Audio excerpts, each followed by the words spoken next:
government a one-world religious system? Will America be attacked again? Do ancient prophetic texts warn the time we are living in? Are we in the last days, the time of Jacob's trouble, the end of the world as we know it? And what are the increase of UFO sightings? While we may disagree as to what is causing the phenomena, we can agree that it is real, burgeoning, and not going away. Is this the coming great deception?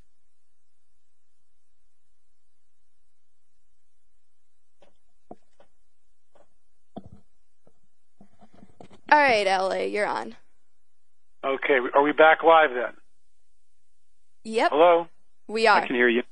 Okay, great. Let me start again. How much of that did you guys hear before I was cut out? Do you have any idea? I heard all of it until you acknowledged you were cut out. Let me just try this then, okay?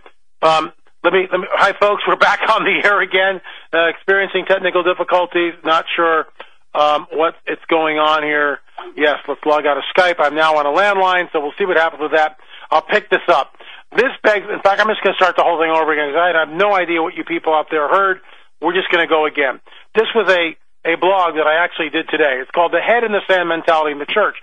And it's important that I kind of lay the groundwork. There's so much to talk about. And of course, our guest today tonight is Joe Teller. We're going to be talking about giants and Nephilim, the Mount Blanco Museum, which I visited about a week ago, which was just fascinating. And, of course, we interviewed Joe Teller for Watchers 4, but I'm getting ahead of myself. Let me return to this blog, folks, because I want to kind of get into this a little bit before we bring Joe on. The head in the sand mentality in the church. The church celebrates Christmas and Easter on a yearly basis. These are the church's biggest days. It's when most everyone shows up, special music programs are performed, the children participate, midnight celebrations and early morning Easter rise services are also part of the proceedings. We are celebrating supernatural events. The first, the virgin birth of the God-man Yeshua. The second, his rising from the dead. There's no way around this fact. We are acknowledging that the events that are being celebrated are far beyond the norm, are in fact miraculous, and defy the scientific paradigm that holds sway over Western civilization. This begs the question, if supernatural events happened thousands of years ago, have they ceased in the modern era? Is there any place in our treasured guidebook of the supernatural, i.e., the Bible, that tells us this is so? The simple answer to this is no. There is no place in all of Scripture that tells us the miraculous or supernatural events have somehow ceased. In fact, in 2 Thessalonians, a letter that Paul the Apostle wrote, he warns us that in the last days we should be aware that the fallen one, Satan, will come with all signs and lying wonders. Should we take Paul literally? Or should we dismiss his warning as allegory, or writings that are no longer applicable in modernity? I travel to a variety of venues all over the country, and everywhere I go I hear the same thing. Our church that doesn't want to discuss the topic of the Nephilim, UFOs, satanic ritual abuse, or anything that might scare our people. We want a safe landing place here. With all due respect, I would call this attitude a head in the sand mentality. Here's why. Our own government is making preparations for a so-called alien contact. There's a link on my blog site, lamarzulli.wordpress.com. Go there after the show, click it, and read it for yourself. I start my presentations with a clip from Fox News and Steve Bissett, who is the head of a disclosure project. Here's the link. Once again, there's a link to that. If you haven't seen that, you need to watch it. It's an old video, but Bissett sitting down with Shepard Smith, and they've got real footage from the Mexican Air Force, for crying out loud. Let me continue here. I do this, show this clip, because this clip takes my discussion out of the realm of fantasy and speculation and anchors it in the reality of our prime time news media. Please take a moment and watch the clip, folks, after the show. In most cases, the room goes really quiet after the clip is done. Most people in the room are not aware that this closure of the so-called UFO extraterrestrial presence is actually taking place, albeit slowly and with a managed agenda, as Chuck Missler would call it. But nevertheless, it is happening. In my opinion, the church needs to come to an understanding that this phenomena is real, burgeoning, not going away. Pastors need to begin to do their homework and understand that the fallen one is a master of deception, and he has been planning his final moves in what I would call the cosmic chess match for millennia. In closing today's post, there is a vicious ignorance sometimes displayed by pastors and churchgoers who think they know everything there is to know and thus won't even put forth a modicum of effort into exploring a Nephilim or the UFO phenomena. When, not if, we see 3-mile-wide motherships begin to manifest, What will your pastor say? How will the church react to this? Will it shake our faith? Please recall the words of Jesus, who states that men would faint from fear from what is coming on the earth, that even the elect would be deceived if that were possible. And of course, Paul's warning, Satan comes with all signs and lying wonders. The great deception is coming, and we would do well to get our heads out of the sand and understand that we are living in a time which is similar to the days of Noah. The Nephilim are returning, and with them the fallen ones of old. For as the days of Noah were, so it will be when the Son of Man returns. The gates and portals are being opened by those of a New Age movement who think these beings are our progenitors, our creators. It's time to get our heads out of the sand and understand the unprecedented times we are living in. Wake up, folks. And there's a few more links to UFOs and the Galactic Federation. Folks, I will be speaking April 13th, that's tomorrow, and all day Saturday at Temple Beth Or in Columbus, Georgia. The link is up on the blog site if you're in the area. You want to make a trip down. I'll be talking on Friday night, giving sort of a Middle East update. And, of course, all day Saturday, we will be discussing a 5-hour to 6-hour PowerPoint presentation. It's got about 190 slides I have to go through, tons of information there. It's based on the Cosmic Chess Match, the new book, and just want to let you guys know about that. What is coming on May 18th, I'll be in Vienna, Ohio, with a conference with Russ Dizdar. That's May 18th and 19th at Vienna, Ohio, conference with Russ Dizdar. That's going to be fascinating. If you're in the Ohio area, you might want to come to look at that again. Go to the blog. There's links to all this stuff, all these speaking engagements right there. Scroll down and you'll see it. It says L.A. Marzulli speaking engagements, and you can click on those links. As far as I know, and I believe they are all active, and you can go and apprise yourself of the speaking schedule and try to make it to some of these conferences. I can't wait to see Russ. We've already spoken. Back last weekend, we were in Lubbock, Texas together, and it was a great conference, and hats off to Jared and everyone else down there. It was just really a great time, and really enjoyed it. And of course, always looking forward to, speak and meet new people. We're getting towards a break here, I know, but I want to just touch on a couple of other things before we go to break, and then on the other side of that break, we'll bring back Joe Taylor and begin to talk about the Nephilim and giants and all this good stuff. If you have any questions, you can email me those questions at la@lamarzulli.net, la@lamarzulli.net. One thing I want to get, actually two things I want to get tonight. The volcanic activity is off the hook in Iceland again. I blogged this the day before, or actually, should I say yesterday, I blogged this, about the Katla volcano. And I think you'll find that fascinating if you go and check that out. The Katla volcano, of course, is the evil twin of the Eyjafjallajökull volcano, which is located in Iceland. When the Eyjafjallajökull volcano blew in 2010, it closed the airspace, causing millions of dollars of loss for the commuter service, the airlines, and so forth.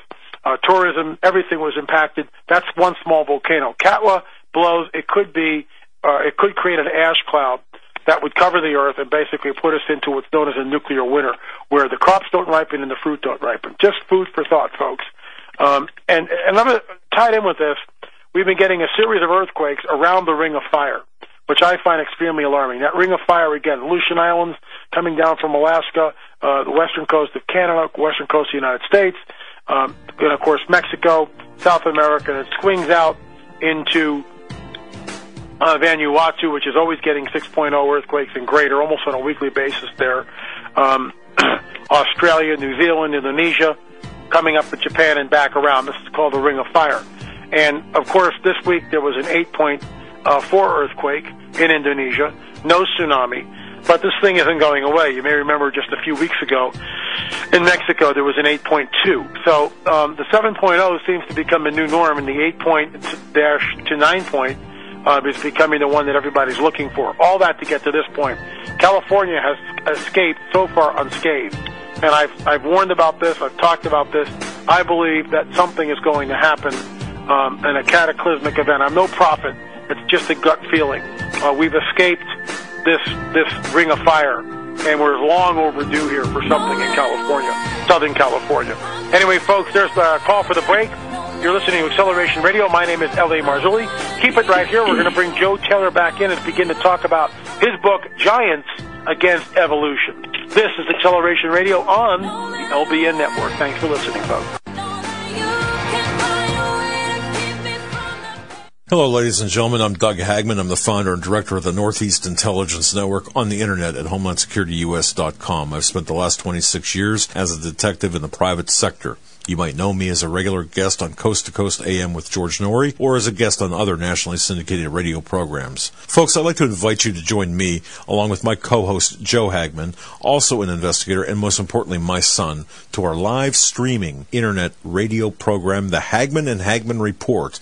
We are the only father and son investigative team on the air, and the only program dedicated to investigating the real news behind the news. Tune in every weeknight from 10 p.m. until midnight Eastern Time on the Liberty Broadcasting Network. That's libertybroadcastingnetwork.com. Watch and listen to our very special 2-hour program of the news behind the headlines. I think you'll be hooked. That's Monday through Friday, live from 10 p.m. to midnight Eastern Time, heard exclusively on the Liberty Broadcasting Network.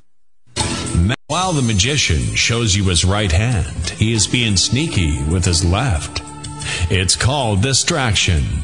We're being distracted every day with news distractions. Why is the news not telling us how many of our soldiers gave their life in a foreign land this week? We have no idea. What is it costing us to be in Libya? No idea. We don't get the news today, we get distraction. Here at LBN, we say enough of distraction. We want to know what happened to all the people in the Midwest that have disappeared when they were flooded out. Who's buying up the land in Idaho? You did know someone was buying up all the land in Idaho. National news won't tell you these things. Listen to LibertyBroadcastingNetwork.com and you will hear the truth. Hello, are you there? Look, this is going to be a little awkward. I know you don't want to come out in the real world, but it's okay, because we're here to help you. No, we're not the government, so we really can help you. Join us and learn the answers for today. You don't want to stay in your home and watch meaningless shows and play silly games. Come join us at LibertyBroadcastingNetwork.com. Learn the truth and save your brain cells. They are taking away our guns, property, and poisoning our children. When is enough enough? At Liberty Broadcasting Network, you will hear the truth. You won't hear about what's happening with Paris Hilton. You will learn what is happening to your country. We will give you the real news and what can be done. You will learn how the Bible tells of these terrible times ahead. How the Bible fits in with the news today. You will get answers, not distraction stories. Listen to LibertyBroadcastingNetwork.com and enter the no distraction zone. You will hear news of what is happening right before your eyes. So turn off those reality shows. You will get plenty of reality right here on LibertyBroadcastingNetwork.com, if you can handle it. It's time to take responsibility and learn the truth. LibertyBroadcastingNetwork.com. Can you handle the truth?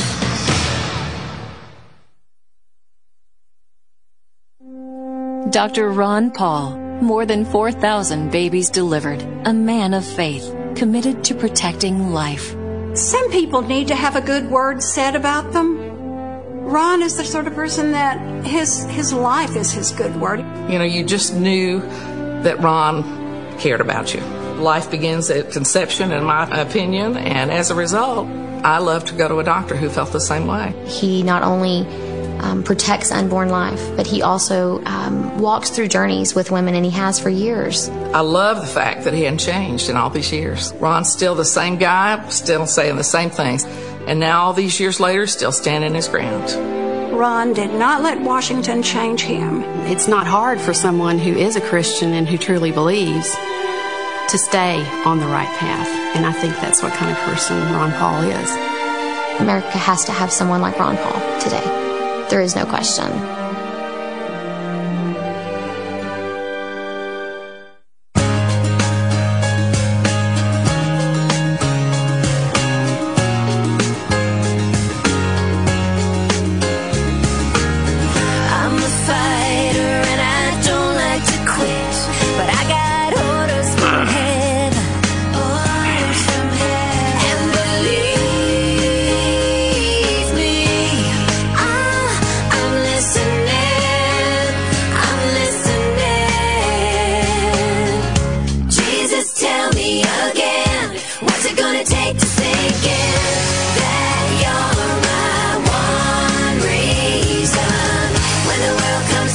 looking down on me. So hard to see that you're my one reason.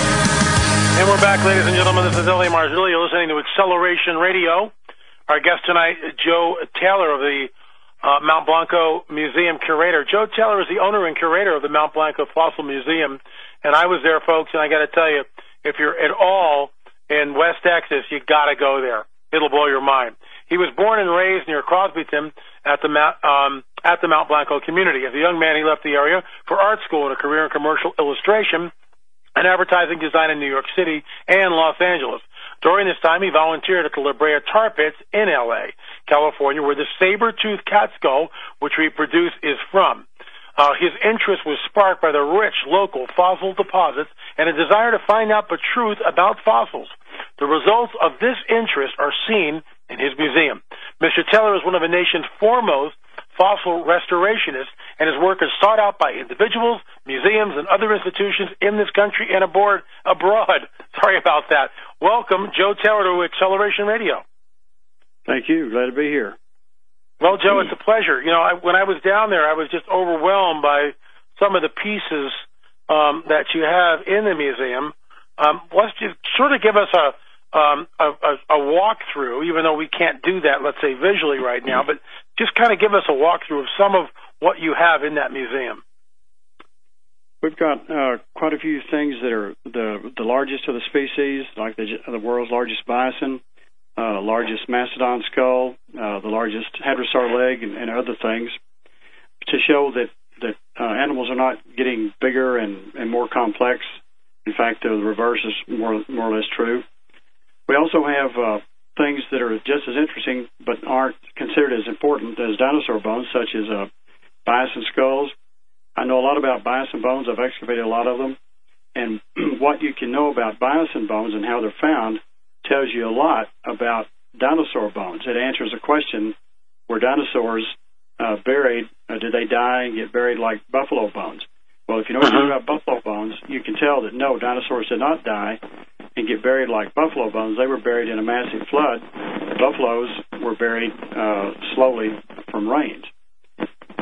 So we just got a lot of things, different things, like a lot of tracks, human tracks, giant tracks, raindrop tracks, tracks of little insects that shouldn't be there, tracks of creatures on the bottom of the ocean, which had to have been covered suddenly by a layer of mud rolling in. So all these things will, if you look at everything in the museum, will show you that things were bigger. There was worldwide devastation and rapid burial. And those are some of the most important things we try to tell in the museum. And we have the best cast of the burning tree mastodon, which had living bacteria in its intestines, proving it can't be millions or thousands or even tens of thousands of years old. Explain that to the audience, because, you know, we're always, and let's face it, all of us went through, you know, junior high school and high school, and anyone who went to college and began to study biology, if you're anything but a Darwinist, good luck. And how does a find like this, you know, finding bacteria in bones that are allegedly millions or tens of thousands of years old, how does that change the playing field, so to speak? Well, anyone who knows anything about animals and what happens after they die, you know, if you're reasonable at all, you can know that if an animal fell into a peat bog in the past, you just don't believe the bacteria is going to continue to live in its intestines, and 84 kinds of them, in fact, for thousands of years, especially 10,000, 11,000 years. It's just not possible. The T-Rex bone we had electron scan that had collagen filaments in it. It just can't be millions of years old. It can only be a few thousand years old. And Mary Schweitzer, who found the T-Rex, the blood cells and the soft tissue in the T-Rex bone from up in Montana, they're trying to take that all back now, but it's too late. She's already published all this stuff that shows, yes, she found red blood cells and soft tissue and other things in there. So it's like the mummified dinosaurs all over South Dakota, North Dakota. How can an animal who lived in the tropics have stayed intact long enough to be buried alive with his eyes in his head, his stomach contents still with it, his skin on it? And yet there are really a lot of them found up where we found parts of mummies. So things like that just say that, okay, it really can't be millions of years old, it can't be tens of thousands of years old. And if you bring down the timeline from hundreds of thousands or millions down to a few thousand, every evolutionist knows that you don't have time for evolution. And things begin to look like they were created as they were by God, like the Bible says. That's what the battle's about. So why does academia, I mean, it's almost like, it is intellectual fascism, unless you adhere to the Darwinian theory and Darwinism, and the tenets of Darwinism, you don't get tenure. In fact, as Ben Stein talks about in this movie Expelled, you can lose tenure. You can be expelled for just, disagreeing or just even mentioning intelligent design. I mean, just mentioning that. You can, and people, the professors that come on in Ben Stein's movie Expelled talk about losing their tenure. Why the intellectual fascism in academia, in your opinion? The atheists in the last 100 years or so have managed to take over the university systems. And you can see this as good strategy because if you try to go out and convert all the people down here in high school, you've got millions, tens of millions of people try to convert. But if you just replace or convert the people that run the academic institutions, you only have a few thousand you have to convert. That's much easier. So since academia, generally you have to be intelligent and fairly articulate, you have to be able to retain knowledge and to disseminate knowledge. So it narrows it down to a crowd of people that will be attracted to academia. Unfortunately, intelligent people are not born with any more morals than anybody else.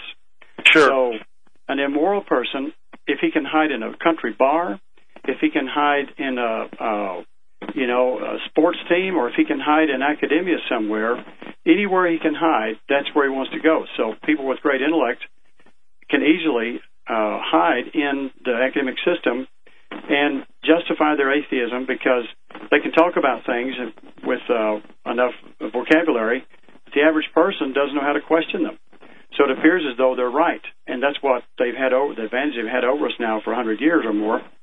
And they're the ones working with the dinosaur bones, the soft tissue, and all that sort of stuff. So whatever they find out, they end up telling us what they want us to know. They tell us like little children. They say millions of years ago something crawled out of the ocean. And it's assumed that you're just going to take their word for it because they're not after all, they have a PhD. And some of the most shocking things I've found is the crassness of some of these PhDs that I went into this with an open mind. I thought, well, these guys must be real seekers of truth. They're intelligent. And if they find something contrary to their beliefs now, they'll change their minds. That is not true. Yeah. And if they do, they get fired, just like Jerry Bergman's book points out. There's been a couple hundred documented cases, at least, where scientists are fired because they went against the grain and just told the truth. So academia has become its own worst enemy. So this has all the markings of a conspiracy and a very deliberate conspiracy. Who do you think's behind this thing?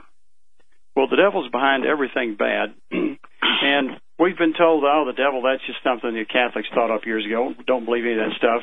Well, that's exactly what the devil would like everybody to believe. But the devil's real. He works hard, and he's attacked every single area that can be attacked to try and convince people that truth isn't truth, black isn't black, white isn't white, good isn't good, and evil isn't evil.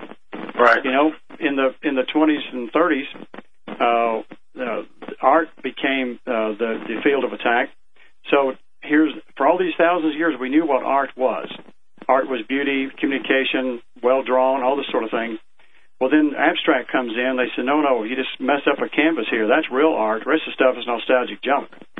So they convinced a lot of people through a lot of money and effort that was true. When the hippie thing came along, we were told that sex and drugs and whatever you want to do your own thing, that's okay. Well, none of this is true, and it's all had a devastating effect. What it does is weaken the fabric of a society.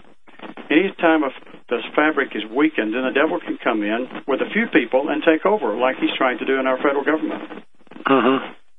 And evolution has played a big part in this because in every level of society in America, we used to believe that the Bible was true. That's how you lived your life. whether you're a farmer or whether you're a school teacher, the Bible was the way everybody lived by that standard. Well, now the evolutionists come along and say, no, the Bible isn't true. Look, this stuff's already millions of years old. There's no mention of this in the Bible. It's all nonsense. Well, people don't believe the history of the Bible, the creation of the Bible. Why should they believe the morals of the Bible? And that's where we are now. We're in a dilemma, a moral dilemma, largely because of the evolutionary teaching, getting rid of God.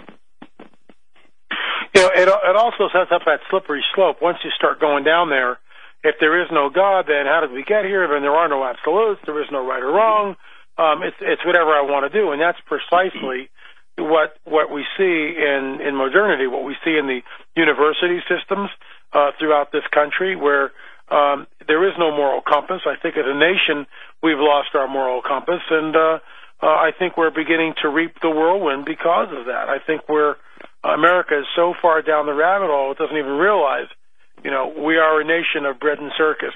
Entertain me, and give me a free lunch. And unfortunately, too many of us have no clue as to what the country was founded on. So, here we are. But let's get back to the fossils. I'm really intrigued by the discovery of the T-Rex. Explain, I forget the person who, the anthropologist who discovered this. What was your name again? Mary Schweitzer. Mary Schweitzer. When Mary Schweitzer discovered this and published now her paper, how has this been received by her peers? I mean, how do they account for, red blood cells in something that's supposed to be millions of years old? Makes no sense. Well, at first, it was like a lot of these great discoveries. It's applauded, and then everybody catches themselves and go, wait, well, we can't be applauding this because what is this going to say about what we've been saying about the age of this stuff? So, Mary had something going for her. She's a woman, for one. She's pretty. So you can't be throwing her out of the office, or she could come back with a lawsuit. So they had to let her down gently, I think. Now, maybe I'm wrong about this, but she's gotten to say this now quite a few years, but now they're saying, no, what she found was just slime. It doesn't count. But it does count. It's already counted. She said too much. Okay, Joe, we got to hold it right there. We'll pick it up on the other side of the break. Fascinating stuff. Folks, you're listening to Acceleration Radio. I'm your intrepid host. On a landline, no Skype is not working, and we just upgraded the entire system. Not sure what we're looking at, but hold it right here, folks. This is Liberty Broadcasting Network. You're listening to Acceleration Radio, and we'll be back on the other side of the break.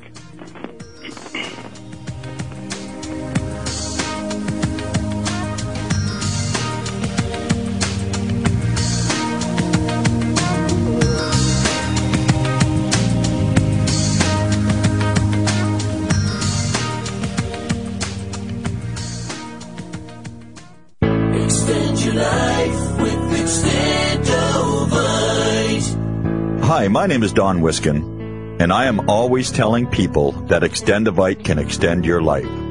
Well, remember Russ and how his future was uncertain after his heart attack? We can now go to 1 year on Extendovite for Russ, and this is what he is saying now. My name is Russ, and I want to update you on how Extendovite has been working for me. It has been 1 year now, and my doctor is amazed. He has never seen anyone get better after the heart attack I had. He could find nothing wrong with me and has reduced my medications. I feel like I have a new lease on life and would recommend Extendovite to everyone. To order, call 1-877-928-8822. That's 1-877-928-8822, or visit our website at heartdrop.com. Extend your life with Extendovite. Are you tired of being lied to? Yes! Well, come to Liberty Broadcasting Network. You will not get candy-coated news here. It's time to come out of your comfort zone and learn how to prepare to take care of your family. You will learn how God's Word pertains to today's news. Liberty Broadcasting Network, where God is in charge, not the government. So stay in your comfort zone or join us. The choice is yours. Can I have your attention, please? Do you have a smart meter on your home?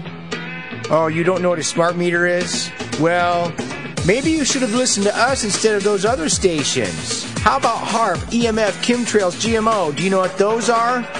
Well, now that you're listening to LBN, you're gonna know. Have you heard of Agenda 21 or Project Bluebeam?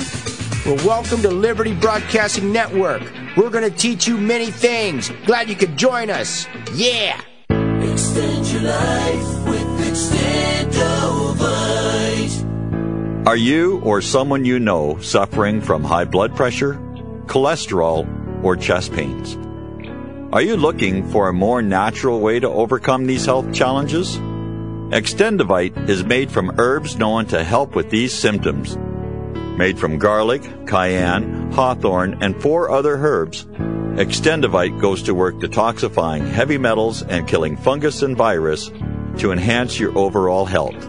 For only $69.95 plus shipping and handling for a 2-month supply of either capsules or liquid, you too can begin on your path to better health.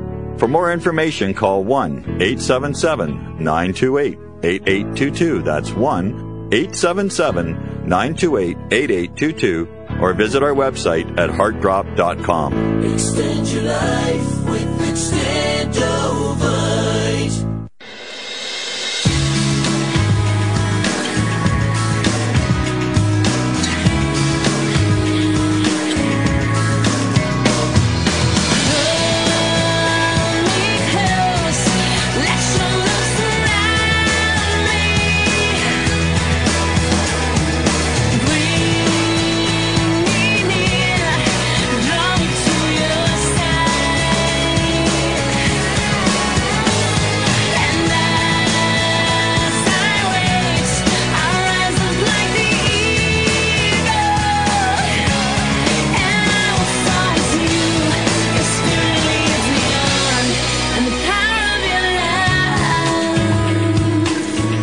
We're back, ladies and gentlemen. This is Television Radio. I'm your intrepid host, L.A. Marzulli. Our guest tonight, Joe Teller. His website is www.mtblanco1. I'm sorry. Let me start that again. That was his email.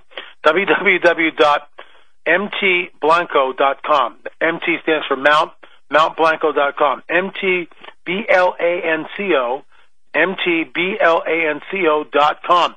Check that out, folks. It's fascinating. Of course, if you're in the West Essex area, you'll definitely want to spend the time and spend an afternoon or a day there. There's so much to see. Fascinating. Joe, let's get back to the question of this deliberate obfuscation, if I can use that word this evening, and I'm sure I can, about anything that seems to fly in the face of Darwinism. Recently, I was up in the Ohio Valley area, and my guest last week was Fritz Zimmerman, and we were discussing the bones of what he believed were modern-day Nephilim. In other words, much closer to us than, let's say, a few thousand years ago when the Israelites went into Canaan and saw the Nephilim there. He believed that they came up through Europe, Iceland, Greenland, into Canada, and down to the Ohio Valley. Very interesting theory.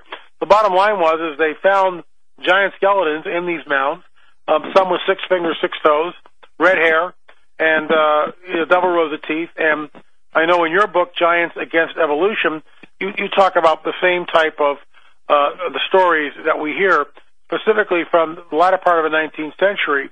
And these bones are crated up, usually by the Smithsonian, and they're taken away and never seen again. Why is that, Joe? It's because of David and Goliath. Almost everybody, well, more people today still know about David and Goliath. They know that Goliath was 9 or 10 feet tall, maybe taller. And sure.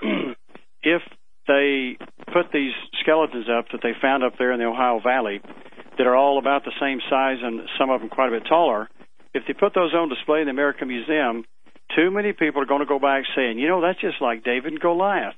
Well, if David and Goliath is true, then maybe David being a type of Christ was true. And if Christ is true, that means we need to worship him, repent of our sins, and all the do's and don'ts of the Bible come into play then. And the devil's crowd doesn't like the do's and don'ts of the Bible. And that's, again, unfortunately, those kind of people have taken over the major institutions, museums, universities, and they like to party like any other barroom guy. they're just able to use bigger words. I've had them tell me that they want a party, and to salve their consciences, to sear their conscience, they have to deny there's a God who has do's and don'ts. And David and Goliath just is a sharp stick in the eye for them, so they can't be putting these skeletons on display. And yet, those giant skeletons would probably gender many more times the crowds coming to see them. They come to see the T-Rex, and then millions want to see the T-Rex. People love dinosaurs, but people love people more than anything else, and yet they won't put the best stuff on display. Fascinating. Which let me segue into what I believe has become an iconic picture. It is all over the web. Anytime you punch in giants and look for images, it's you standing next to the reproduction of a thigh bone from a giant found in Turkey. Tell us how you were commissioned to do that. Tell us the whole story, Joe, please. Back about 1997, this man sent me a newsletter that talked about this guy, this road engineer, and in the newsletter it talks about these men that they would bulldoze these mounds over there in Egypt, Homs, and Ur and Zora, and skeletons several meters high would come up, and they measured one femur 120 centimeters, about 47 inches long. This professor, Jack Wagner, sent me this newsletter and said, would you sculpt me a bone this size? I want to show my students how big this man would have been. So I did. I sent him a cast. I made a cast for myself. Then I blew up a skeleton, a human skeleton, to fit that femur. And if he's standing on the floor, the bottom of his rib cage is coming to about 9 feet. So you can speculate that the man was maybe 14, 15, maybe even 16 feet tall, if it was a man. And so I did this sculpture, and my old friend Henry Johnson took a picture of me standing in front of it, made up a poster, which then somehow, I guess, was taken from our Omniology website. Omniology.com has this on there, and it's just gone all over the world. I get requests every month, if not more, saying, can we use this in our book, in a PowerPoint, whatever. And I always tell them, yes, but you have to state on there that this is a sculpture that I did. It's not the real bone. Right. And people want to know, well, where's the real bone? Well, that's a good question. It's like, where are all the real bones? There's lots of real bones. Where did they go? You know, a lot of them crumble because construction workers don't have the way to preserve them, or they take the best stuff and sell it to somebody, or the authorities come in many times and take these remains. You know, a lot of them are destroyed, but many of them aren't destroyed. But they just disappear, and I think it's for obvious reasons. It'd be fascinating to go on a dig, and there are more skeletons that have not been discovered yet, that are still in burial mounds or in ancient megalithic structures that still have not yet been explored. What would you think if we could mount an expedition? I know of a area in the Ohio area, or I should call it a dig site in the Ohio area, where we believe that there are still giant skeletons remaining. If we could get permission, which is highly unlikely, from the people in Ohio, the Ohio state government, to do that, a friend of mine, Judd Burton, a friend of ours, mutual friend of ours, Judd Burton, would sort of lead that dig. If we could man an expedition like that, how could that change things, in your opinion? Well, I think it'd be great. It'd be tremendous evidence, unless it's just somebody 7 feet tall, which still, there were so many of those, like, how do you explain that? Right. But if it were done correctly, and if I were involved, or I was going to advise anybody, as you take the hill down to where the remains are, specimens need to be taken every foot to see, to analyze them for pollen and volcanic ash, to see if that mound were built up all at one time, or did it get built up over a period of years. And down at the skeleton, all those skeletons are fragile up there. They're usually in moist dirt or dry dirt, and they're pretty fragile. So unless you preserve them going in, in a good dig, you don't uncover things out there in the field so you can look at it. That oftentimes destroys them or damages them. You would uncover them as much as need to be, and then take out the dirt around them. Even if you had to take out a big block of plastered up dirt, you take it out, get it to the lab, take it apart just like you would a dinosaur bone, analyze the dirt through the skeleton, look for any kind of remains, etc., stomach contents, and then preserve the bones. Get all the information you can from the context around it, and then start working on the bones. You could have them analyzed for, was there cancer? Did they have heavy metals in their diet? There's all sorts of things you can look for forensically. And were that done, and you had a giant skeleton, you'd have all this information about it. And it's possible to even get DNA. There have been a lot of mummies found in Iowa, Ohio, and other places that have long red hair. So if the hair is still there, there's probably some flesh or remains of flesh or nails, who knows? Could be cartilage. Some of these the skulls of the giants that I've seen are geriatric. In other words, they're old men who lost teeth, and the teeth filled in the cavities. So, the person's old. You would be able to tell a lot from just the teeth, but a lot of times people dig up stuff in America, the skeletons of Indians or anybody else, and they always mess up the teeth because they're so fragile and because they don't do it right. But were it done correctly, it'd be a tremendous specimen. I think I think there would be a resistance to it. It'd be better. Yeah, I've heard that it's almost impossible to get an archaeological permit in the state of Ohio, but maybe things have changed. Who knows? Let me ask you something. When the early settlers began to push west from the East Coast in what now the United States, they uncovered these burial mounds, these cairns, and in them they found giants. And you mentioned the red hair, with long red hair, 6 digits on the fingers, 6 digits on the toes, double rows of teeth. This is not isolated in just one state. These have been found pretty much everywhere. Right. What do you think we're looking at? Tell us what you think is going on, or what was going on. According to the Indians, as we knew them, as the anthropologists and archaeologists who interviewed them beginning in the recorded 1700s, 1800s, according to the Indians as we know them, they almost to a man said, these people preceded us, they were fighting us, they were evil, they were white, as opposed to brown, typically. They had black hair, long black hair, black beards, long red hair, red, so on. Apparently, the Indians knew of these people. They were numerous when they got here, or in some cases, a lot of them had died off and they buried themselves in their mounds. The Indians used some of these mounds, but they didn't make them. The anthropologists in the 1800s who had bought the Darwinian fly they wanted the story to be monkey to man, and a brown man finally evolves into the smart white man from England and Europe and comes to America, and here these Indians over here are brown, so they must not be as evolved as the white men. And yet they're telling them stories about a race before them who were not only white but had extra fingers, extra toes, did all these amazing things, and were 7, 8, 9, 10, 12, 15 feet tall. Well, this just messed up the Darwin story. So, they had to pretend then, the Indians know what they're talking about. Well, the Indians did know what they were talking about. They told the truth. And then we begin to dig up the mounds up here, and sure enough, there's their skeletons, there's the remains. How do we explain that? Some of them are in copper armor. Well, the Indians, as we know them, never used copper armor. They never made metal instruments and maybe a little copper work, but not much.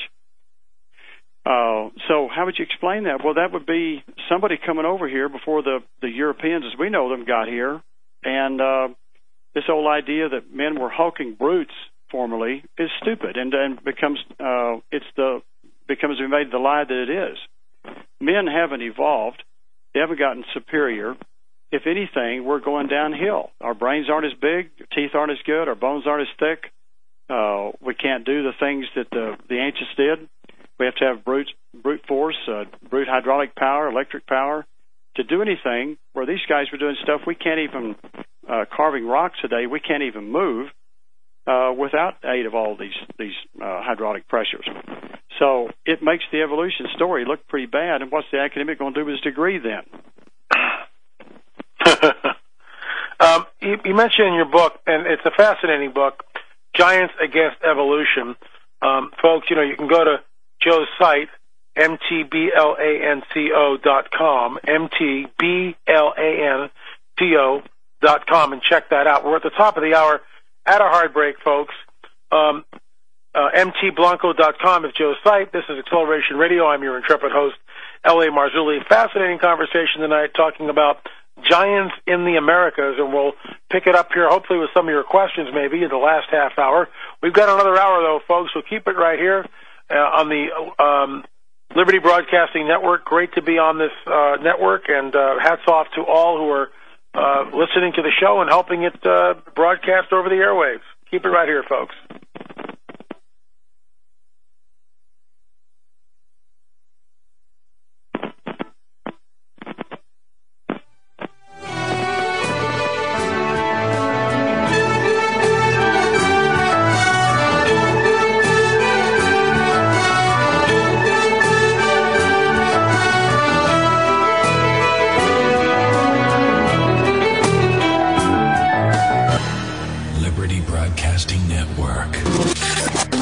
Entertaining. I feel good that I'm keeping myself informed. It's great. They say everything that people want to say, but they usually don't. Can you handle the truth?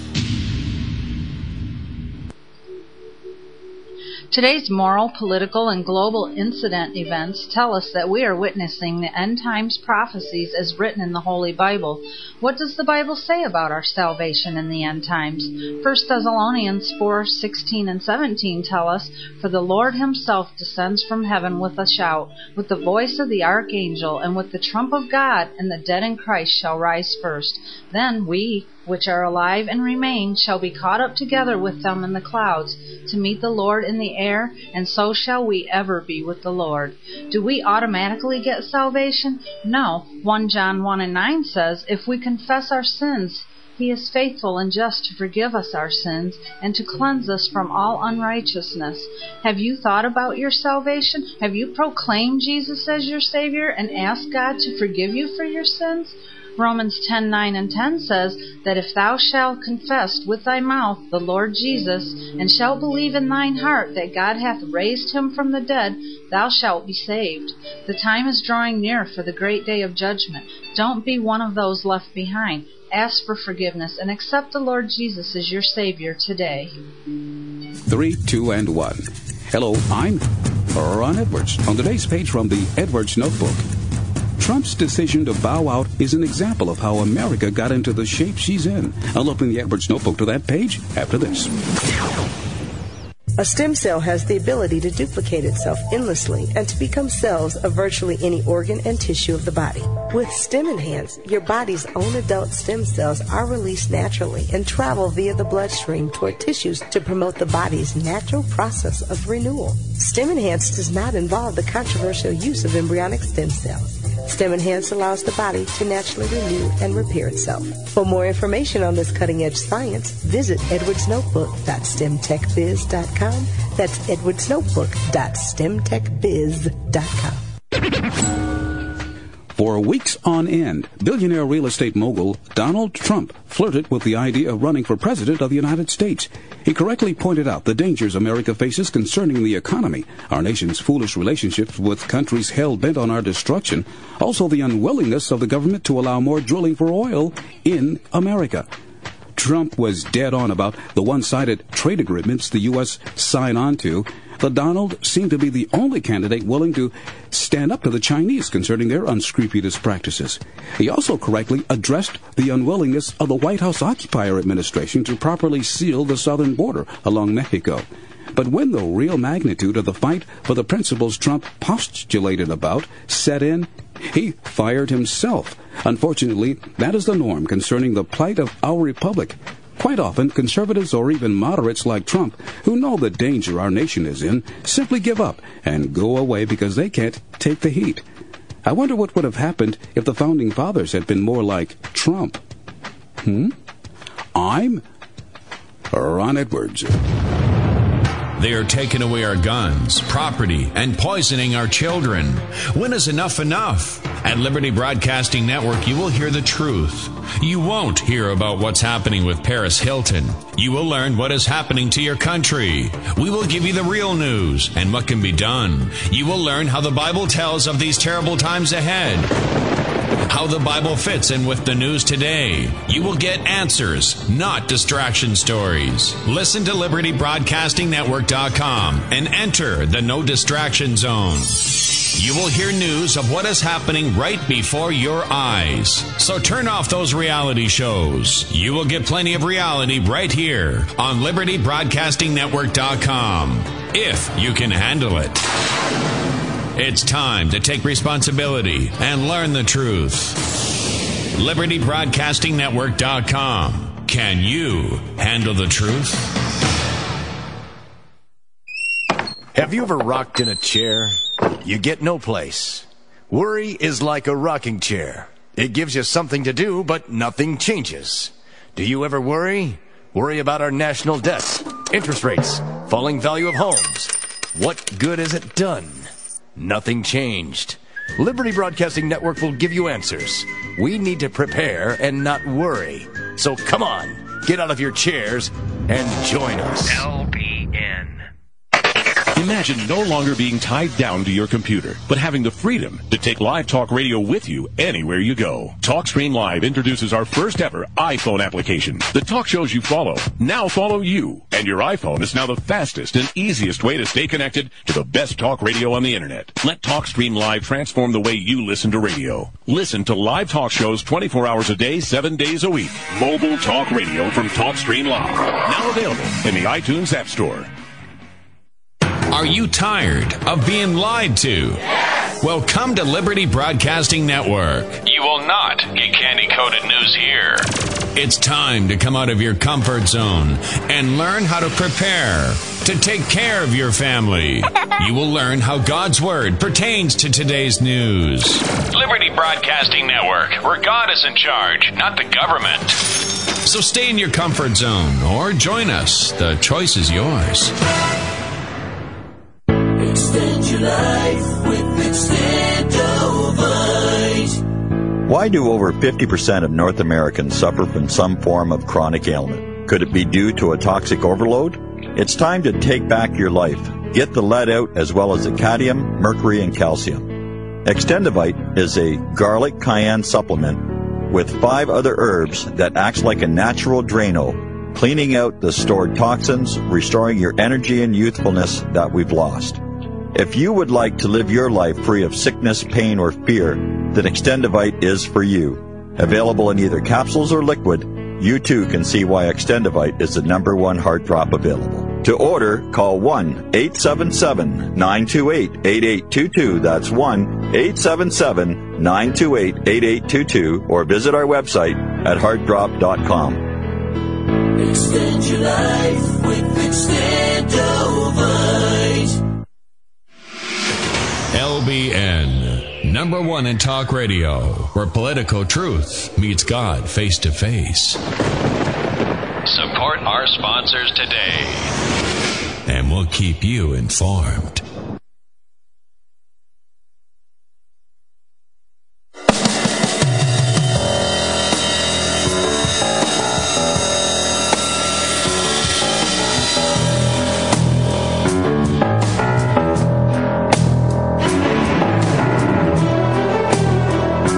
We're back, ladies and gentlemen. This is L.A. Marzulli. You're listening to Acceleration Radio on the LBN Network. Thanks for keeping it here. Just a little quick news brief.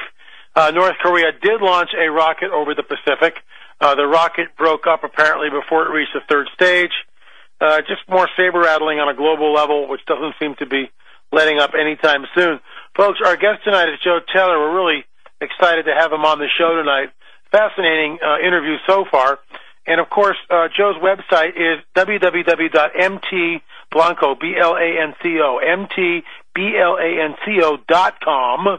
And you can order Joe's fascinating book called Giants Against Evolution. Right before the break, we were talking about as settlers push west, of course, they discovered giants, they discovered bones, and all this has been sort of dumbed down. We never hear anything about it in any of the school systems anywhere. I mean, you get this stuff in little books that you find if you're lucky to find them. But now this stuff's starting to come out, more and more people, and of course with your book, hopefully it will blow the lid on some of this, and people will begin to understand that right here in the United States, there was a colony of what may have been Nephilim. What are your thoughts on these giants, in fact, being the descendants or somehow modern-day Nephilim? Do you hold to that? Or what's your theory there, Joe? Well, the fact that some of them are 12, 15 feet tall, maybe even taller. They have extra digits, 2 rows of teeth, upper and lower sometimes. And all the reports of them by Indians, as we know them, were that they were evil, cannibalistic, satanic, and so on. You know, it puts them in the category of the Nephilim. And, you know, whether or not you think they're fathered by fallen angels or they're just big people, you still have big people. You still have these giants.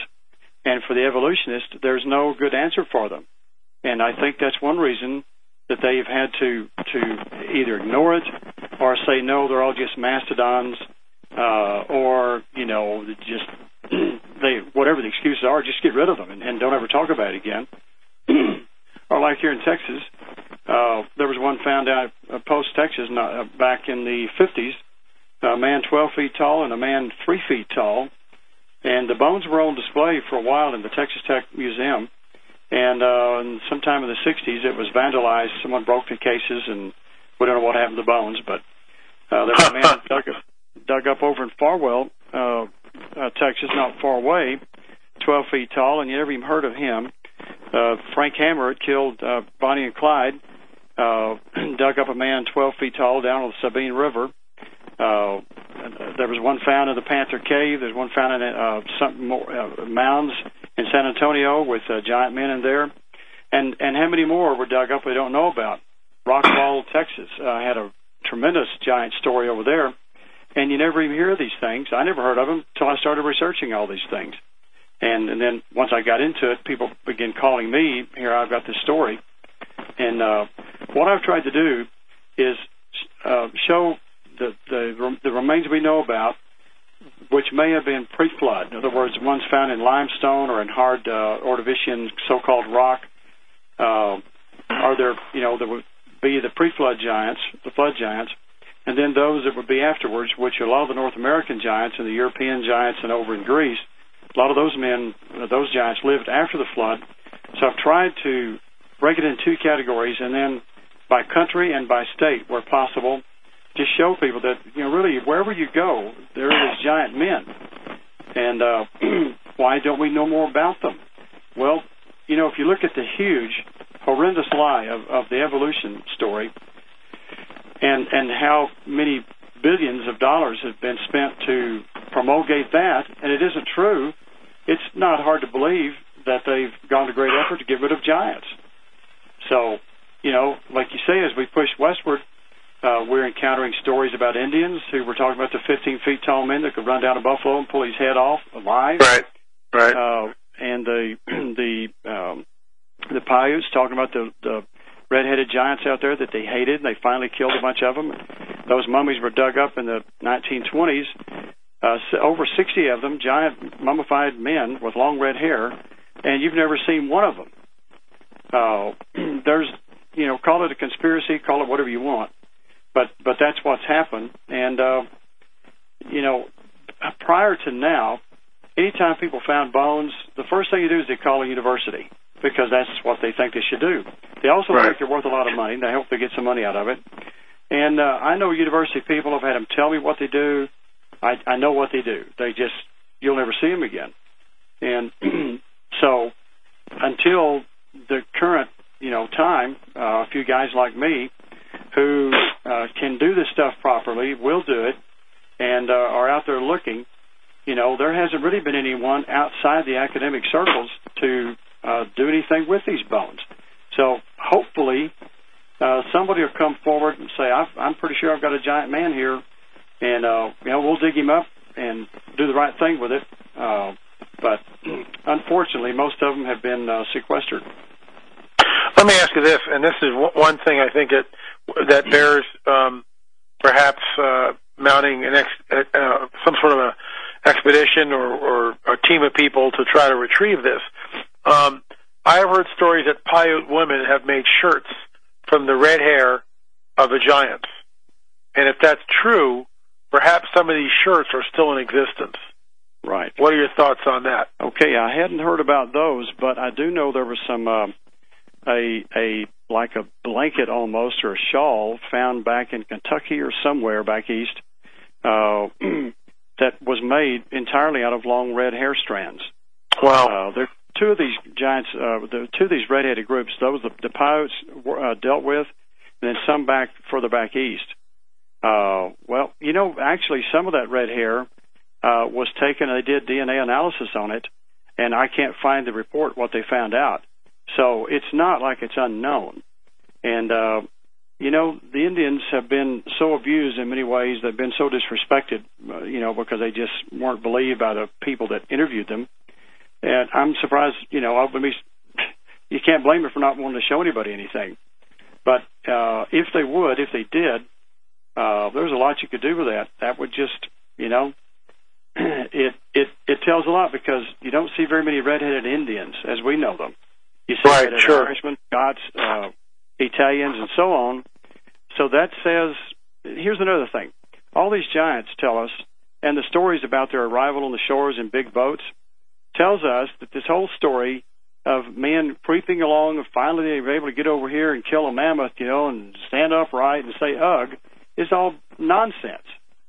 The truth is that men, even giant men with superior technology to us, preceded us.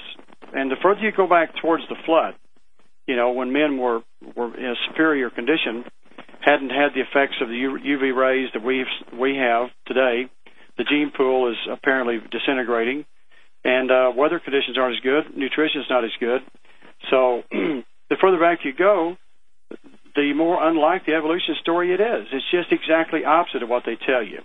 And these giants are an obvious witness to something that does not fit their story. Now, that's why it's important for them to make people aware of it. On page 59, I'm looking at your book, and folks, if you haven't picked up one of these, I'm telling you, let me ask you before I ask you the next question. How long did it take you to compile the information on this, Joe? Oh boy, I started in 1967 in New York City, and really started on it about 15 years ago, 20 years ago, collecting information. And the last, I had the book almost ready to go 10 or 12 years ago, and a lot of new stuff has come up, and I decided to go ahead and include stuff on the UFOs and all that. There's a lot of current things about the UFOs, aliens, and all these questions, Nibiru and all that. So I've added some to it. But I worked on this thing. The last 3 years, I worked 5 nights a week from 8 o'clock to 12 o'clock almost every night on it. It's a difficult book because a lot of the old accounts, there's bad English or it's words are misspelled, and you've got to go check 2 or 3 sources to find out what the real person's name was, the real name of the town, and find out where is this island actually, Right. And then spell things correctly, scientific words correctly, which is difficult for a Texan, who really likes to just talk. We like to just talk Texanese, which isn't really English at all. But to do a book to be held in any academic respect, you got to spell words correctly, and so it was a real chore for my kind of freewheeling writing style. I had to try to be fairly academic with it, but it took a long time, and I had help. I had a lot of people sending me things and telling me things, and I would just grab a pencil and write down what they said, and then keep it in a file. Now, on page 59 of your book, you've got skulls of Lubbock, Nevada giants. The photos by Pete Mansour. How much larger are these than normal head skulls?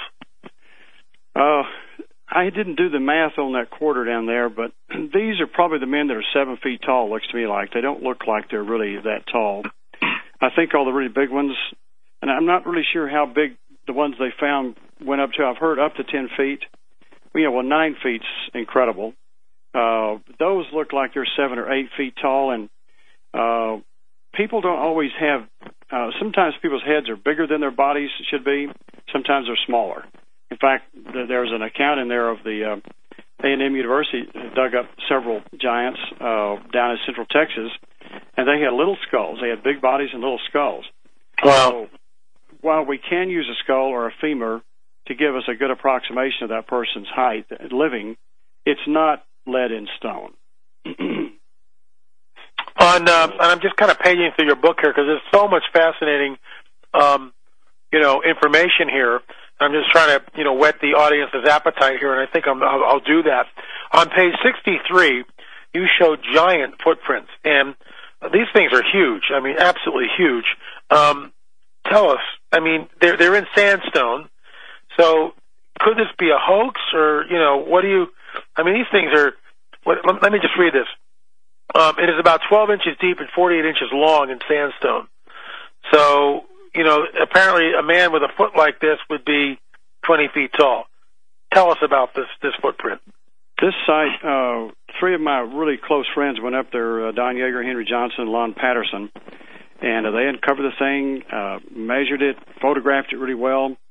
And I don't know, I've never been there myself, but just judging from, I've seen a lot of tracks, I think you have to reserve judgment, not because it's big, not because it's in sandstone, but because there was a date carved there with it, like 1836 or something.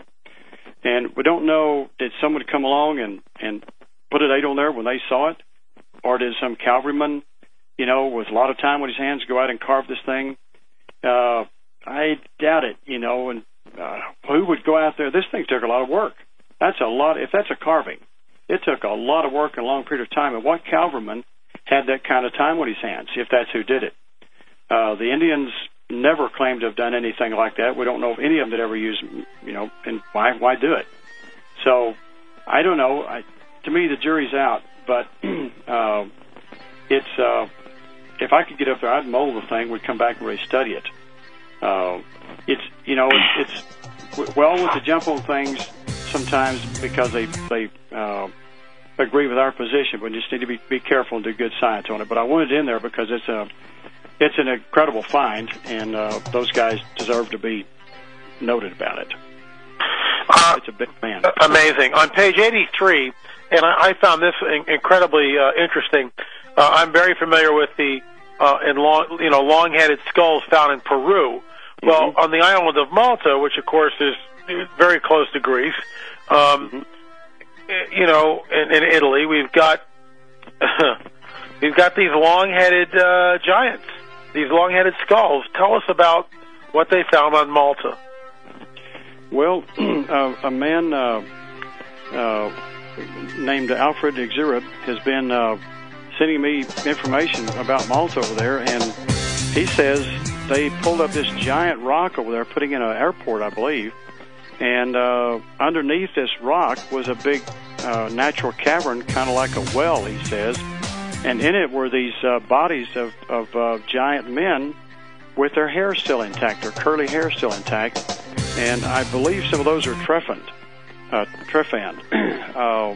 You find that over in Peru a lot, and a lot of these guys survive those trephaning. Those cuts healed, so it wasn't a death thing. Some were found over in, I believe, the Aleutian Islands, 24 feet tall with holes cut in their heads. Can't be a mammoth. Wow, interesting. We're at a heartbreak, folks. This is Acceleration Radio. Fascinating and informative discussion about giants with Joe Taylor. Keep it right here, folks. We'll see you on the other side of the break. This is Acceleration Radio. I'm your intrepid host, L.A. Marzulli. See you in a few minutes.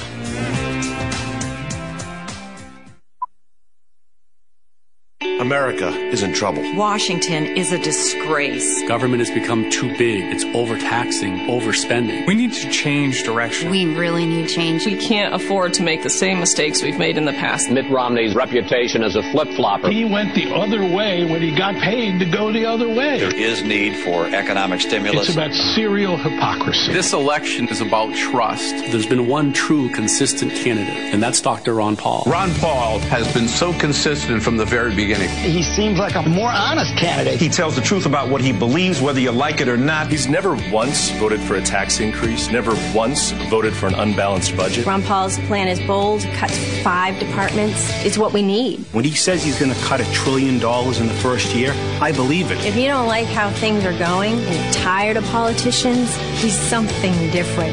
Ron Paul. Ron Paul. Ron Paul. Ron Paul is the one we've been looking for. I'm Ron Paul, and I approve this message. Can I have your attention, please? Do you have a smart meter on your home? Oh, you don't know what a smart meter is? Well, maybe you should have listened to us instead of those other stations. How about HARP, EMF, chemtrails, GMO? Do you know what those are? Well, now that you're listening to LBN, you're gonna know. Have you heard of Agenda 21 or Project Bluebeam? Well, welcome to Liberty Broadcasting Network. We're going to teach you many things. Glad you could join us. Yeah! Are you tired of being lied to? Yes! Well, come to Liberty Broadcasting Network. You will not get candy-coated news here. It's time to come out of your comfort zone and learn how to prepare to take care of your family. You will learn how God's Word pertains to today's news. Liberty Broadcasting Network, where God is in charge, not the government. So stay in your comfort zone or join us. The choice is yours.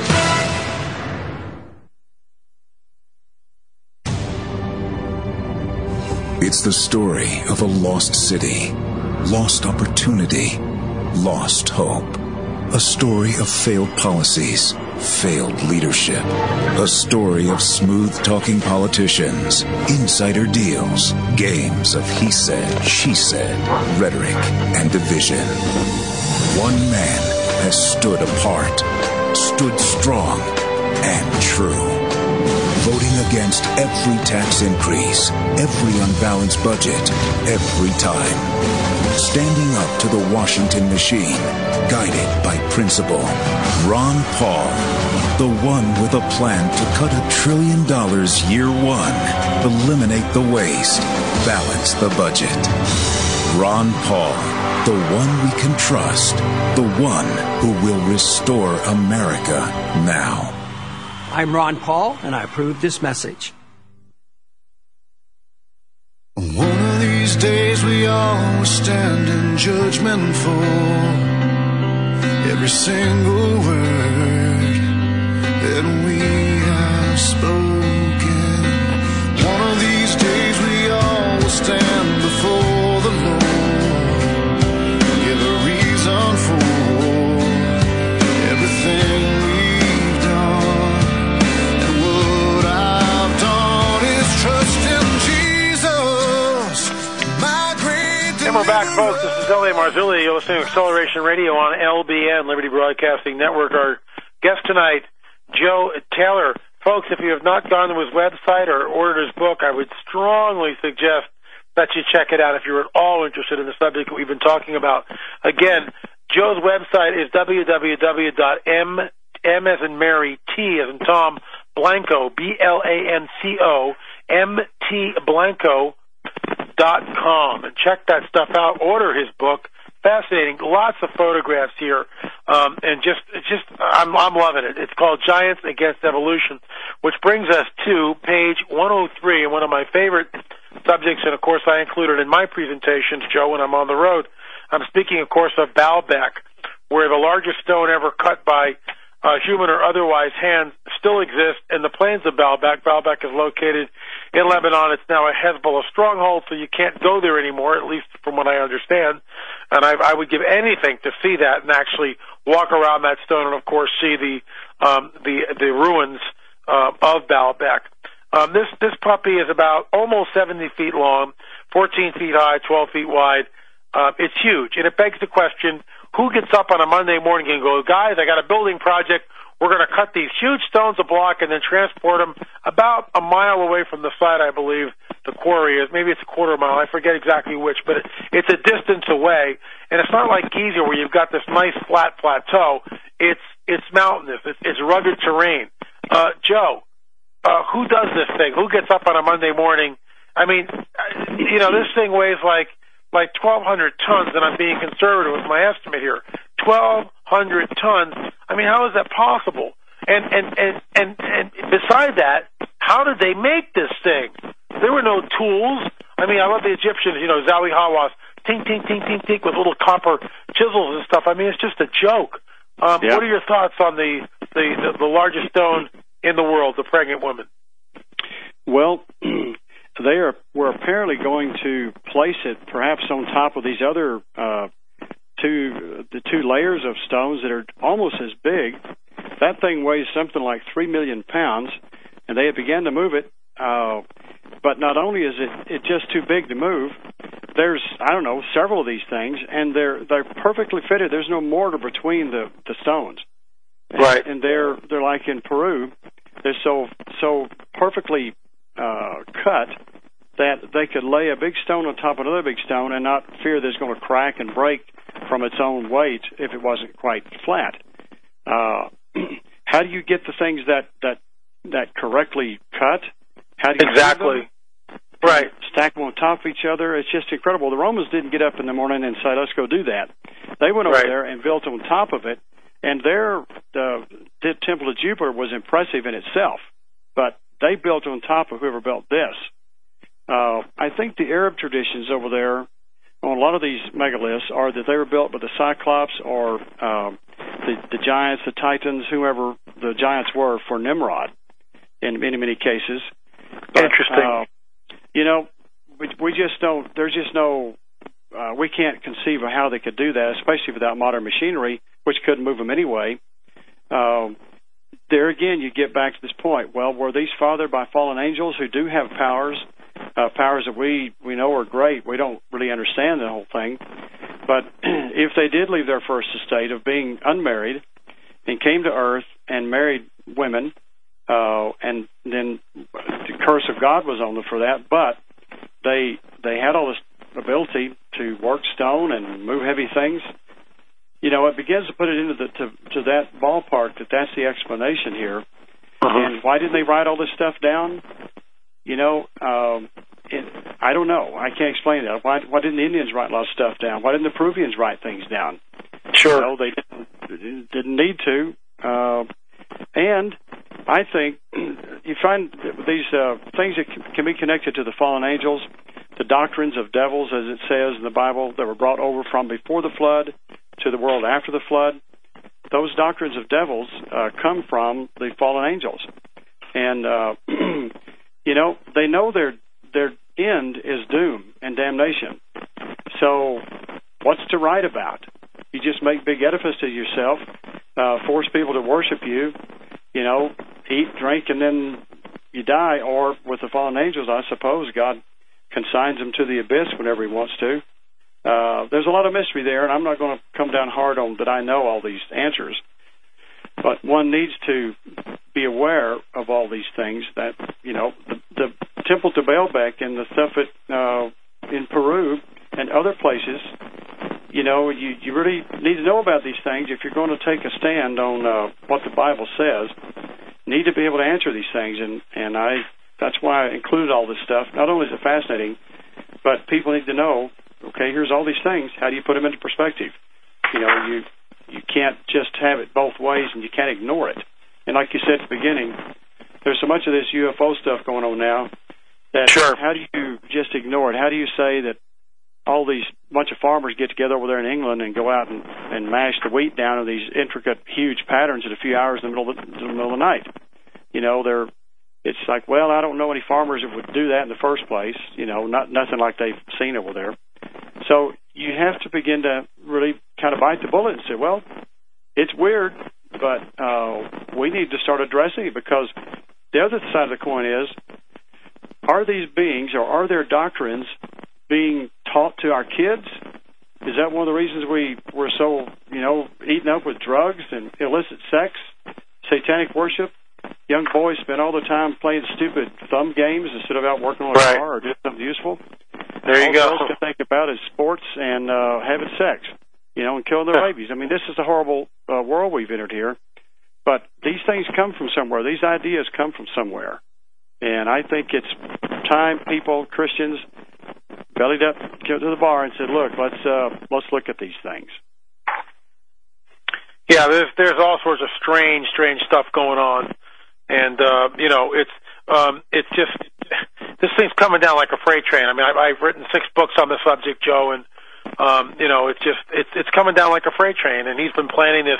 The mystery of iniquity has been working for thousands of years, and the end game is to defeat the Antichrist in the rebuilt temple. In the meantime, the church dithers and is sort of asleep at the wheel, not telling people what's really going on, and it's sad because without understanding the Nephilim and what you talked about earlier, the fallen angels coming down and having sex with the women and creating this hybrid species, which was never supposed to be here, one, in my opinion, has a very truncated view of Scripture and really can't figure out what we're looking at. One thing that you address in the back of the book, which I just found fascinating, I keep using that word, but it is fascinating, and I had this whole series of emails about 2 or 3 a week that it would keep coming around and around and around. Giant skeletons unearthed in Greece and all this stuff.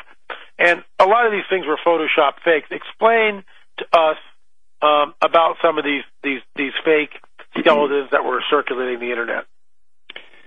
There was a series sent out saying skeletons found in Greece, and they'd show a map, and it was to make Christians rejoice. But, when I first saw them, I thought, there's just something. They look pretty good, but they don't look quite right. Sure enough, some of them were done by Cornell University professors showing their students how you can use Photoshop. And they've gotten so good now that you just about can't tell. Unless you're high-level military or police forensics in computers, they can go in and tell the signature of these things. They can tell if something's been manipulated, an original document. But, boy, they're getting so good the average person can't tell. And I took several of these, about 5 of these things, to show people that, for instance, one here shows these guys are digging up a man. His skull is 6 feet long. But if you look in the other one, it's the exact same skull over in Israel somewhere. And it's only about 2 feet long. And then there's one laying here on the ground that a man must be 20 feet tall. But he's actually too high up. It looks great, but he's a little bit too high up. It wouldn't be that way. And the other one over there that looks like a man about 12 or 15 feet tall, I left it open on that. There's reasons why that looks really good. But Photoshop, with shadows and all this stuff, has gotten so good that, like I say, you really almost can't trust anything. But I know they're digging men up over there. They're 15 feet tall or taller. Wow. What's happening to them, I don't know. Occasionally photographs get out. And I included a couple of those that I thought were questionable, that they would bear further research. I don't know, how you can go about that. And then there's problems with those. You look at those, and the skull, if it were that close to the surface of the ground, which it appears to be, wouldn't it be really eroded? So you just have to be really careful. There's one in a wall. This guy would be 20, 25 feet tall, and the man sitting on a ledge in this wall. But if you look really close, it's a brick or stone wall, and the Photoshop guy didn't try to get rid of all the little bricks and things in there. If you look real close, it's just a normal skeleton that's been superimposed over this big old wall there, but it looks good. When I saw that, I thought, oh, man. But it's fake. Yeah. And that's, like I say, we have to be really careful. A lot of times things seem to vindicate the Bible, and we want that so badly that sometimes we jump on things that really aren't true, and the Lord doesn't need untruths to help His cause. We need truth. Yeah, I believe that, too. I think that we need to be careful and try to vet everything, especially in the field that we're both involved in. We have to vet everything and do due diligence before we go public with anything. And if we're not sure, then, have a caveat, a warning. saying, look, we're not sure about this, but we're releasing it now. On page 74, you have a really interesting, it's called an Italian giant. This guy was apparently they've got the skeleton here. At least it looks. Is that photograph genuine, or is that a sketch? What am I looking at there? That apparently is a painting that probably turned into an engraving. That's the first photograph I saw of a giant skeleton in 1967, and that's what really opened my interest in this. And again, what happened to the bones? You know, back then, a lot of times they would go to the local convent or monastery, and then that's moved, or they have to do some work, and the bones fall apart. They put them in a box, and they're lost forever. The place burns down, or they're bombed in the war. You know, and who knows, some sideshow may have gotten them, which that's happened a lot too. But a couple of years ago, there's a lady who came in my museum from Italy, a school teacher, and talking. I said, well, you know, do you ever hear of giant skeletons being found over there in Italy? Oh, yes. They dug up a lady last year 8 feet tall. 8 feet tall, a lady. Come on, where is it? You know, nowadays they can dig things up and save them. You know, it's got to be somewhere. And but there again, it goes against the grain. With my background in paleontology and having worked on everything from humans to dinosaurs to mammoths and so on, that helped me to analyze some of these old reports. There's a book out called The First Fossil Hunters by a lady named Adrienne Mayer, and she was basically saying, well, all around the Middle East over there, or around Greece and all that, there are a lot of mastodons.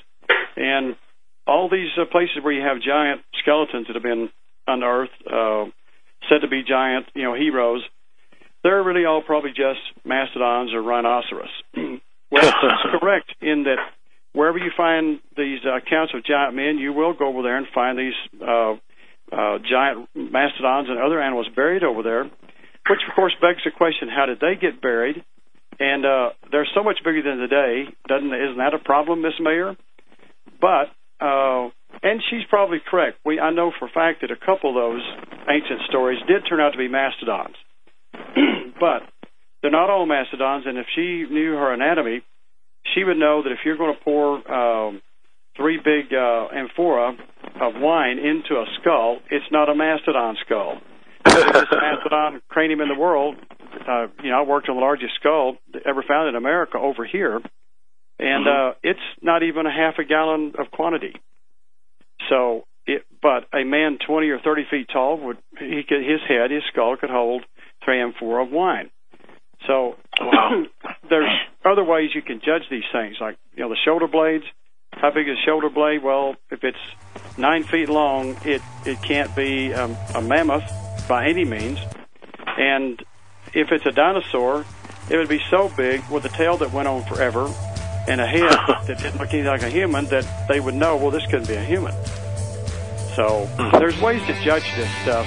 You know, we just have to take their word for it. Interesting. Folks, we'll take your questions. We got another 20 minutes left of the show.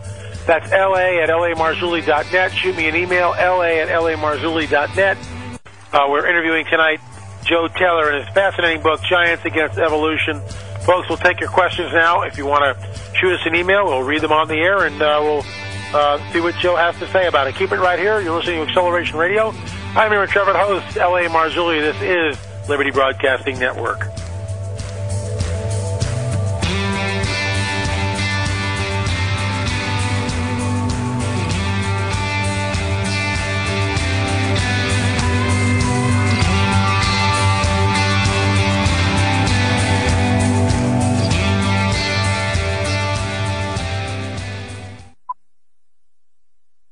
America is in trouble. Washington is a disgrace. Government has become too big. It's overtaxing, overspending. We need to change direction. We really need change. We can't afford to make the same mistakes we've made in the past. Mitt Romney's reputation as a flip-flopper. He went the other way when he got paid to go the other way. There is need for economic stimulus. It's about serial hypocrisy. This election is about trust. There's been one true, consistent candidate, and that's Dr. Ron Paul. Ron Paul has been so consistent from the very beginning. He's seems like a more honest candidate. He tells the truth about what he believes, whether you like it or not. He's never once voted for a tax increase, never once voted for an unbalanced budget. Ron Paul's plan is bold, cuts 5 departments. It's what we need. When he says he's going to cut $1 trillion in the first year, I believe it. If you don't like how things are going and you're tired of politicians, he's something different. Ron Paul. Ron Paul. Ron Paul. Ron Paul is the one we've been looking for. I'm Ron Paul, and I approve this message. Are you tired of being lied to? Yes! Well, come to Liberty Broadcasting Network. You will not get candy-coated news here. It's time to come out of your comfort zone and learn how to prepare to take care of your family. You will learn how God's Word pertains to today's news. Liberty Broadcasting Network, where God is in charge, not the government. So stay in your comfort zone or join us. The choice is yours.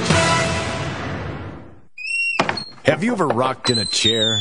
You get no place. Worry is like a rocking chair. It gives you something to do, but nothing changes. Do you ever worry? Worry about our national debt, interest rates, falling value of homes. What good has it done? Nothing changed. Liberty Broadcasting Network will give you answers. We need to prepare and not worry. So come on, get out of your chairs and join us. LBN. Extend your life with Extendovite. Hi, my name is Don Wiskin, and I am always telling people that Extendovite can extend your life. Well, remember Russ and how his future was uncertain after his heart attack? We can now go to 1 year on Extendovite for Russ, and this is what he is saying now. My name is Russ, and I want to update you on how Extendovite has been working for me. It has been 1 year now, and my doctor is amazed. He has never seen anyone get better after the heart attack I had. He could find nothing wrong with me and has reduced my medications.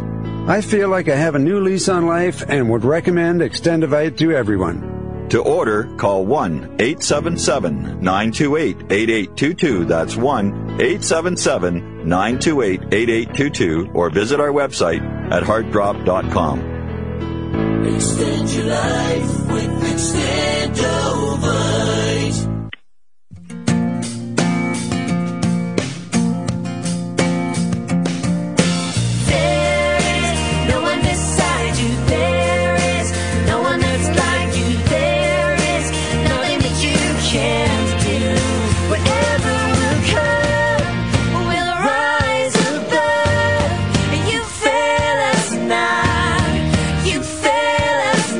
Ladies and gentlemen, I'm your intrepid host, L.A. Marzulli. This is Acceleration Radio. Thanks for listening tonight. Our guest, Joe Taylor. Go to his website, folks, and definitely check out his new book, Giants Against Evolution, www.mt, M as in Mary, T as in Tom, Blanco, BLANCO.com, mtblanco.com, and get informed of what's going on. A lot of information here, tons and tons of information. Wonderful color photographs, illustrations. You'll definitely want to add this to your library, in my opinion. We've got a couple of email questions here, and I want to get to those while we have time here. Joe, I'm not sure you can answer this or not, but I'm going to throw it at you. It's this. What's your opinion on the Andromeda Council? Are they real? And if so, are they demons? Do you know what this gentleman's talking about? Just vaguely. I've got quite a few papers on supposed meetings with the big-nosed grays and other so-called aliens. Many people feel like they're just demon manifestations, but I do know one thing, that the theme that runs through a lot of these supposed encounters with these supposed aliens is that we're here to help you because there's a coming invasion of the bad aliens, and we're here to help you, but this Christianity thing is in the way. It's holding people back from becoming more evolved. And the evolution thing isn't just a science deal. There's a religion there because if you don't have God, if you can evolve yourself and you come in there like Hitler was doing and create a bigger, superior race, well, then you're kind of like God now. You're the creator. That's right. That's right. It's important to these people to believe that they're in charge of their own evolution, their own destiny, and all that sort of stuff. So all of these encounters yeah, I think there's something going on. And it's either the spirits of the giants, the demons, the Nephilim, or it's these fallen angels coming down who are still in rebellion to God and telling us all this stuff. Well, it's so weird and so strange and so otherworldly that most people just can't. They don't know what to do with it except to believe that these are some sort of alien race that's out there, that, you know, there must not be a real God because he would have told us about them. And in fact, we were told about them. That's what the Nephilim is. Well, and I certainly concur with question. Yeah, I concur with your answer to that. It was very, very well put out. Another question we have from Murphy Monkey, and he or she writes, what was the URL link to Omnology? Omniology? Omniology. I thought it was he wrote Omnology. I thought it was Omniology. Right. What is that link? Omniology.com. One more time. Omniology.com. Okay. It's sounds great, folks. Meaning everything, and right. ology meaning the study of. A few years ago, I decided that instead of just being an expert on one thing, people ought to be experts on as many things as they could, or be knowledgeable, because everything is important. Cows are important. Dinosaurs are important. Women are important. Men are important. God's important. God made all of it. People should be omniologists. We should study everything, because the broader picture you have, the clearer the picture you have of God's creation. So hence the Omniology.com website put up by my friend Henry Johnson. And he and I are the two professors of Omniology. Henry's gone on to be with the Lord. I'm left here with the whole thing, but Omniology is still got a lot of fascinating stuff in there, and we get a lot of response to it. Fantastic. And I hope that answers your question. I'm sure it does. This is from the upper room, or my acquaintance in Ohio, Deborah. She writes, "Hi, Deborah Collins here. I would like for a repeat on the Mastodon connection with giants, please." And she writes, and you actually include the Burning Tree Mastodon in your book. The Burning Tree Mastodon represents the most complete skull of an American mastodon ever found. The specimen was discovered on the 12th of December, 1989 by a flower excavating company dragline operator who was digging a new pond on the Burning Tree Golf Course grounds in Heath, Southern Licking County, Ohio. The dragline shovel caught and damaged the skull. In the following 3 days, the fossil was excavated during relatively bitter winter cold and blowing winds. Excavation was conducted by the Ohio, and she goes on from there. Anyway, she's showing me shots of this. Just fascinating. I know you know about that. Please weigh in on that for us. Okay, she's checked. Everything she says is correct. I lived with that thing for 5 months, and she's correct. It was dug up.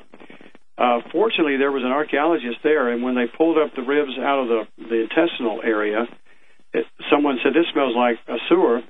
They halted operations, went over there, and here's the thing's intestines, and his stomach contents were there. They took those out, and we're in a 55-gallon barrel in the studio I worked in up there in Licking County in 1992 when I went up there to work on this thing. The stomach contents were taken up to a lab in Michigan to see what was in there. What was in there were these 84 kinds of living mammal intestinal bacteria that had come out of dormancy. Well, this was such big news, the Japanese started calling up the Sherm Byers, the fellow that owned the golf course, and they finally acquired it when the Ohio wasn't interested in the skeleton. So he let it go to the Japanese. Well, I came in and said, "Boy, that's not going to be molded." So I lived with the thing 5 months and thoroughly studied. I restored the bones where needed and molded them, commercial molds of it.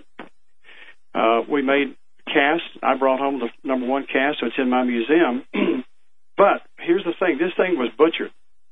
As important as the fact that the living bacteria was in there, it was butchered.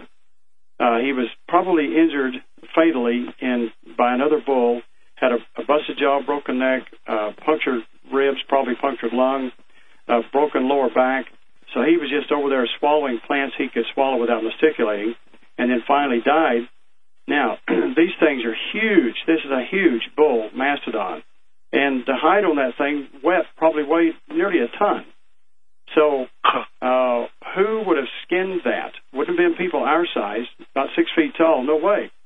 Why skin it when you couldn't do anything with it in the first place? But if you know that in Ohio, now Newark, where this was found, is the Mound City. There are so many Indian mounds found there, they call it the Mound City. All over Ohio are these giant mounds. In the 1700s, they dug into them, found women 8 feet tall with men 9 feet tall, and then single male burials 10 feet tall. So if it's true, like the pilot said, there were men 15 feet tall. Right. You know, a dozen of those guys watches this old mastodon die. They just go over there and skin it because now those guys that are 15 feet tall can use that hide. So the fact that it was even skinned, to me, is a good indication that it was skinned by the giant men. Well, how far back would that go? You know, they were still killing mastodons. The Indians were into the 1700s. It's not, they have been extinct 10,000 years like they say. Right. But this must have been back 1,000 years ago or 500 years ago when the giants were still in that part of the world. So it's a fascinating specimen. It's too bad the Ohioans weren't more interested in it. But the Burning Tree Golf Course there has a cast of it, and Sherm continues to make casts and everything, and he's become quite the guy with all that. But it's a tremendous specimen. Another question here from Chris. He writes, I've heard from either you or another commentator that the Nephilim may have been on Earth for around 400 years before the flood destroyed them. Do you believe that? And if so, do you believe they will be among humans for about the same length of time during the end times? Apparently, during the days of Jared, about 500 years after Adam, is when there was a substantial population of people there and a lot of women. Apparently, that's when the sons of God saw the daughters of men, and the race of giants that occurred from them. So they proliferated enough that by the time of the flood, God was fed up with them, and the earth was filled with violence and destroyed them. But then, as the Bible says, and there were giants after that. Well, if you go over there to the Old Testament, the time we've been studying this in Bible study, when Joshua and Caleb and those guys go into Canaan land, well, what's there are the Anakims, which these people might have been 25 or 30 feet tall. Right, sure. We were like grasshoppers to them. So you can't attribute that to just good conditions or good fruit. You have to wonder how are these things so big. But then by the time David came along, he killed the last giants in that part of the world. So they were wiped out. If it's true that these were fathered by the fallen angels, there's still angels out there. Apparently there's still fallen angels who maybe haven't married women and haven't been consigned to the abyss yet. Or, I don't know how that works. But if that's true, that this happened before, what's to keep it from happening again?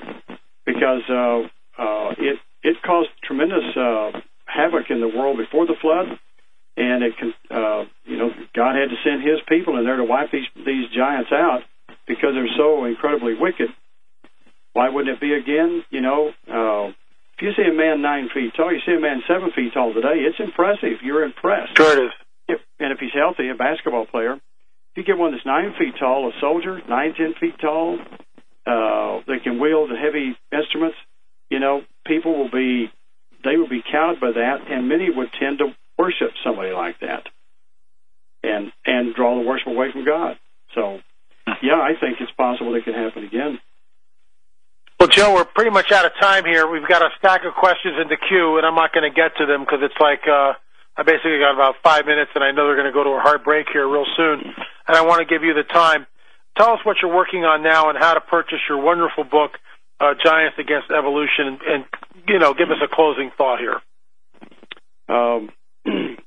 It can be gotten on our website at mountblanco.com, and we can field questions, about all these things. There's bound to be more information out there. I cut the data off on this a few months ago. I said, that's enough. I have to, can't put everything in there. But right. I did put enough in there to show people that my intent was to show that, number one, there were these giant men on Earth. There are some explanations. There are reasonable explanations. They are connected to some of these other mysteries that probably explain them.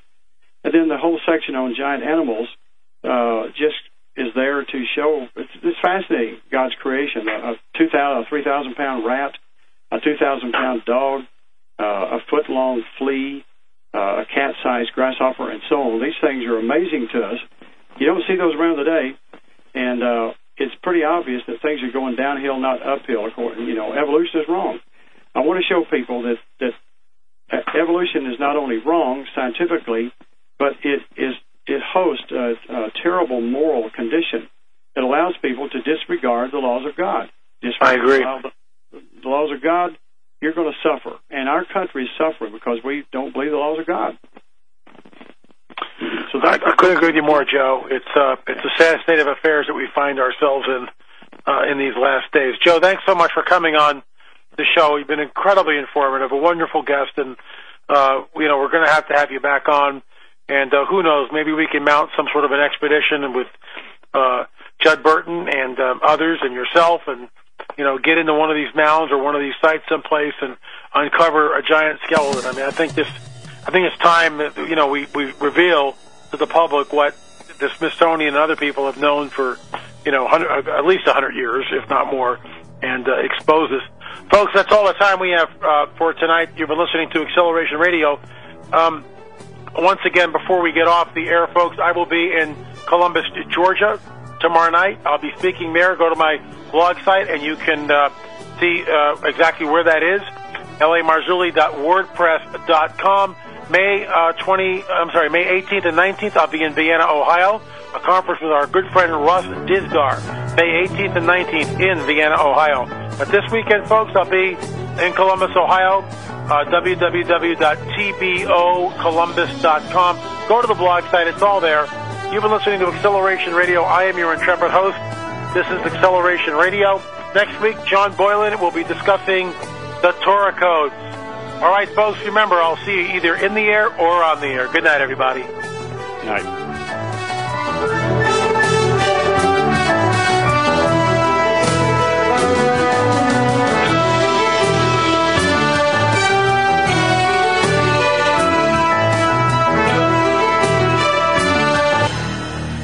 Broadcasting Network.